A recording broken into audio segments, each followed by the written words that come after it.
It's wonderful, isn't it? Wonderful. The Wednesday Wonder. If you're wondering what that is, it's the microphone. It's not, yeah. I'm wondering why I put it there. Anyway, here, I'm wondering why I put it there. I'm getting used to this wondering things on Wednesday. It used to be a woeful Wednesday, but I think Wonderful Wednesday is, or Wednesday Wonder, is actually much better.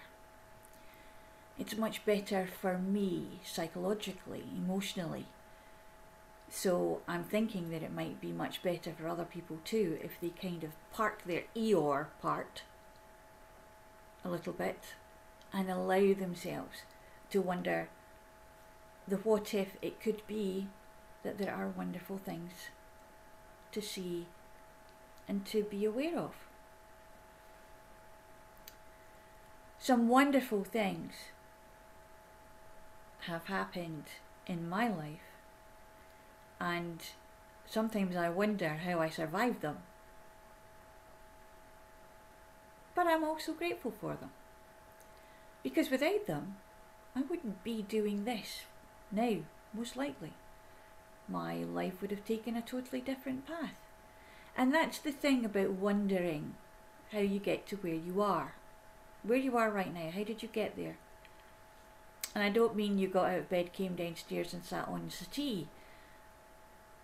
I mean, let's face it, we've had a path, a pathway of connections, a journey that we've taken to this moment in space and time. Now, there are theories that I love to wonder about that are about universes, parallel universes, and in each one we've taken a different path and we're living that future, that life. So somewhere I'm living the life of someone who's still 7 stone, completely fit and probably a judo champion. Former now, I would suspect, though I probably would still be doing it. Things like that. And it's something we were talking about last night when we were talking about empowerment on our Therapist in Conversation video that we do monthly. And it's, yeah, empowerment is a wonderful thing. And it's a wonder at the moment that we have anything approaching empowerment. The way that the news is telling us that, you know, we should all be really downbeaten and trodden and completely forgetting the human spirit of being able to rise above and understanding that these things will happen. There's always going to be some tragedy, something, but we as human beings can rise above them. Yes, it is very sad that people do die. However, we must remember that death is a part of life. So it's the unexpectedness of it. It's the how did that happen? It's the shock of it that we get to hanging on to and holding on to, that disempowers us in a way. But the interesting thing is that grief is a very powerful emotion. And I'm thankful for that powerful emotion, because if we didn't have grief, there would be no understanding of the life that was already there and the life that is still to be celebrated. Because that life changed other lives very much. And that's a wonder in itself, because we don't think about that a lot. I was very honoured to be able to see how a single conversation made someone take a choice, take a route on their pathway of life because of something I said. actually, 2 times I can think of, one was more positive than the other. My husband and I had been invited to Brittany, and this was a wonder too, because we'd actually been standing in a lunch queue at a writing school down south, Derbyshire area, so not too far down south, and we were discussing maybe a journey circle or something to do with shamanism anyway, which is kind of usual. And the woman in front of us turned round and said, I have a dolmen in my field. Would you like to come and see it? Now, we had never met this woman, not even during the summer school had we met this woman. But immediately we both turned around and said, yes, we'd love to. She said, it's in Brittany. Oh, yes, we'd love to. And we ended up going to see this lady in her retreat. She had a writing retreat in Brittany. And she had this beautiful dolmen, which is a Bronze Age burial chamber, in one of her fields. But that wasn't all. Because one of the most wonderful discoveries that we made was that Brittany has a place called Karnak. And there are stone circles and avenues and, oh my goodness, you don't believe. And it goes all the way, and this was the most amazingly wonderful thing to see, because there was a little diorama thing, model of the Karnak in the museum in Brittany. And you went and it looked as if it actually showed that there were stones avenues going right the way into the English Channel, which explains the idea of Aylesbury and Stonehenge, Avebury and Stonehenge being at the time a great epic journey for people to go, almost like a pilgrimage, to go and to meet people. The tribes, Celtic tribes, Brittany is very Celtic.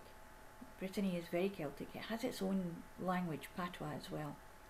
And it's almost a bit like Scotland, it's almost a devolved state in France. It actually, really, which I found most amazingly wonderful, has part of the Arthurian legend embedded in the history and mythology of the country. Now, it's Lancelot du Lac, Lancelot of the Lake, is very big there. And there are mentions of Arthurian characters, but particularly Lancelot, around that area. And it's just so amazing to get into a place where there is so much mythology, and actually there's a whole lot of mythology everywhere. You just have to look for it. You just have to be open to finding it. And we don't get told the stories of our mythologies so much anymore. We get told our histories if we're lucky. We might even get the full version. Usually you have to wait for Neil to tell us about the Scottish one. However, the mythologies will actually underlie and overlay. It's like a sandwich. The historical parts, the bare facts, the mythologies put a bit of soul into it. And these are the stories that actually caught hold of the imagination of the people at the time. Because mythologies start almost like gossip in a way. Troubadours and poets and bards would go around, particularly the Druid ones, would go around and tell the news. But they would do it in such a way that it was entertaining. So yeah, there was a little bit of fudging here and there, and there was a little bit of exaggeration perhaps. But in every legend, in every mythology, there is a little modicum of truth. Maybe a but it's there. So the stories of what was going on in Brittany and the energy of the places that we were taking was amazing. However, it wasn't just the dolmen.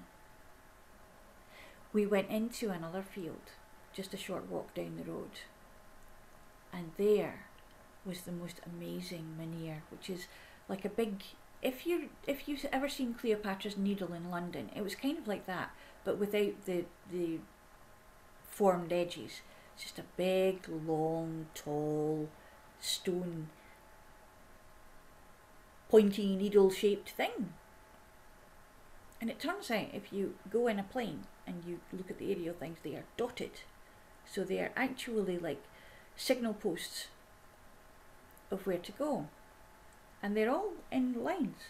They're all on ley lines. And Andrew, my husband, who is quite sensitive to these things, and being a geologist is very attached to stonework and natural phenomenon that occur with rocks and things.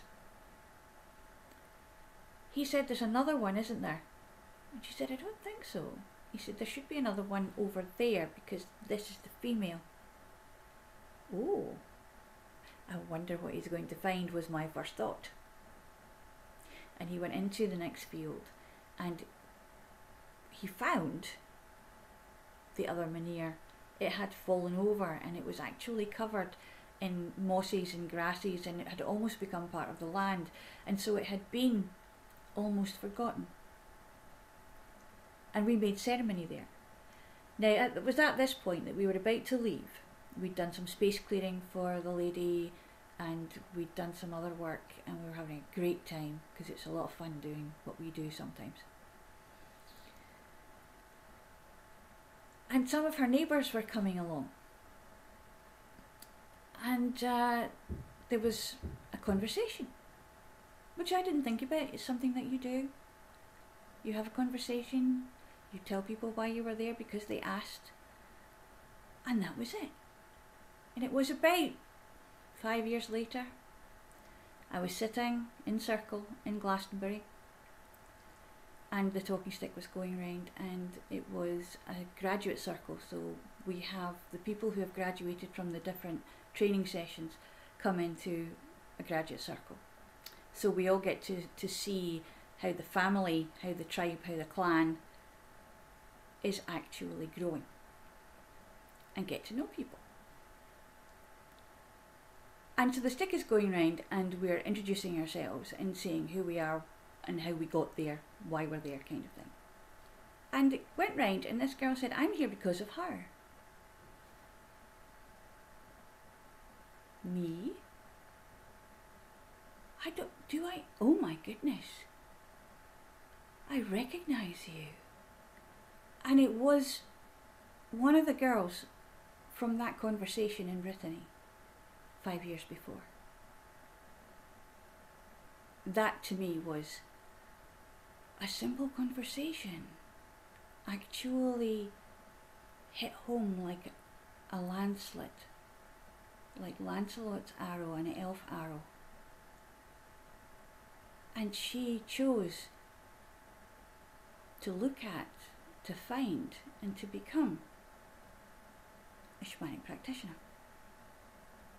which was absolutely amazing. I haven't seen her since, but I do know that she's doing quite well. I hear from the general news that's going around. The other time was something that actually I talk about when I'm speaking, about marks that can be made. When we are disgruntled or we're carrying our own bundle of pain, that might not even be our own bundle of pain, it could be someone else's that's been handed to us, and we end up carrying it for a while, sometimes all of our lives, then we can get immersed with that bundle. We can get so attached to it that it becomes part of ourselves. And cynicism can overtake, can be your armour. And I was quite cynical for a long time. And I must admit there are occasions when it can still creep back in. But I said something one day. Now I remember things being said to me, and I know those marks now because I've recognised them and I've worked on them. But while I was still carrying that bundle, I said something in front of someone who was highly impressionable. And I'd actually been repeating what had been said to me. And I think I said it recently, that when I was very young, 2 adults turned to me and said, don't you dare get married until you're at least 45. And I added on 5 years to that. And I had repeated that. I was joking, but of course the joke went across the head, right over the head of the girl I was talking to. And it wasn't until a few years ago she turned around and said to me, why did you get married when you told me never to do that? I didn't get married because of you. And I thought, wow.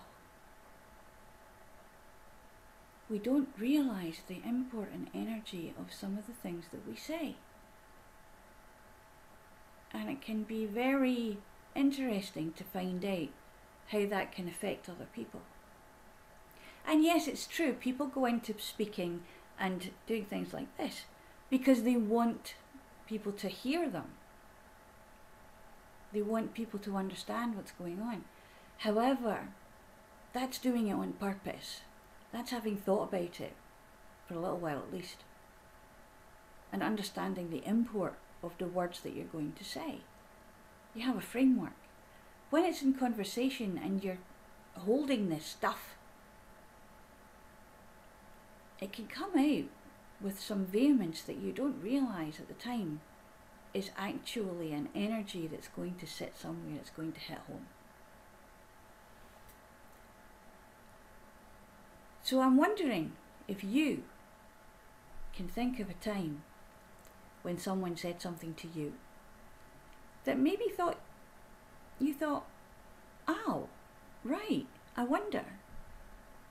Did you take that on? Did you wear that coat? Did you walk in those shoes? Are you still walking in those shoes? Are they comfortable shoes or are they pinching a bit? And then wonder about how many times you may have had that effect on someone else. Because the energy that we pass on through our words and our deeds, but the energy that we can put into words is quite amazing. And that actually is an old magic. That's why curses are stronger than blessings sometimes. They work faster. And it's the oomph that goes with them. So the next time you feel that oomph coming and you want to spit out something in front of someone and say something that's less than totally useful and positive, but you need to vent, don't swallow it. Just release it in a different way. You might have to say, well, there are a lot of things I could say about that and I'm not going to do it at the moment. I'm going to go home and do it myself. Now, we were talking last night about how we do that, how we vent, how we empower ourselves through venting. And there are many different ways to do that. And we might talk about that tomorrow. Be well, be blessed and be loved. And remember to look after yourselves too. Take care.